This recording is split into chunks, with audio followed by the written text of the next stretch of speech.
Well, I'm back in the forest at David's farm, and this is a story about what's been going on. Nothing but rain since the snow melted.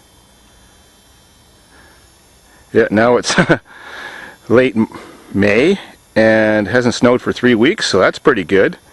But it sure has been raining every day. It's going to be raining again today. That's what they forecast. Trees are trying to blossom. These are apple trees. Yeah, can't get much done at the farm this year. No fun. We want to drive on the track that we made last year. Very few days we can. It's always too raining, too wet. Last weekend when I took my truck out there for the first time, that Dodge, only got to go around for about 10 or 15 minutes and then a huge downpour came and we all had to stop racing. 5 inches of rain in 2 days came and everything got washed out again. So, no videos. What can you do? Well, I'll show you what I've been doing. With all this rain, we can't play hide and seek in the forest like we normally do, and have no idea when it's going to stop raining long enough to dry this place up. Some of the grassy trails are okay, but you only go so far before you hit a muddy spot and get stuck.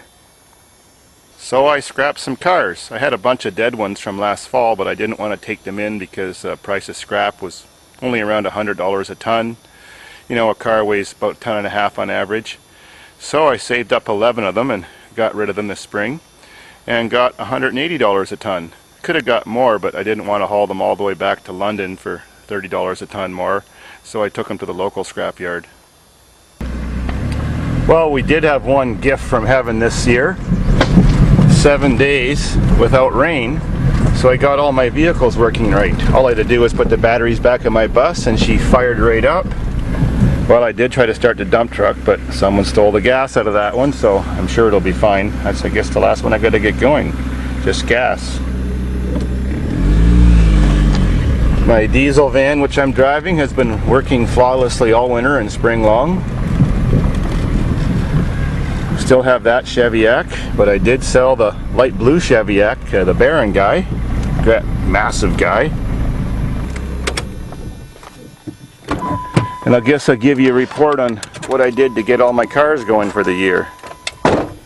My Voyager van, which I haven't driven in 3 years on the road, yet it's all legal to put on the road if I want to put plates on it, needed all 4 brake lines replaced and 1 fuel line, but other than that, still working great, and even the air works, and not including the accessory air.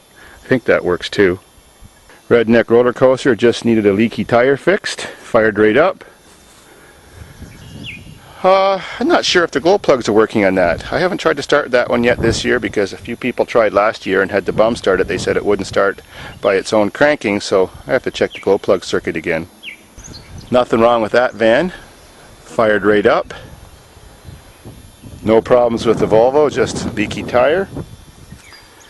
Only thing I had to do to this thing was re-brace, as you can see, angular mounts.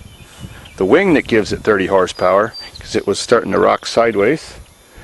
And I took off the horny thing on it because I didn't trust that thing all alone back in the woods with a big horn like that. It was bouncing around too much.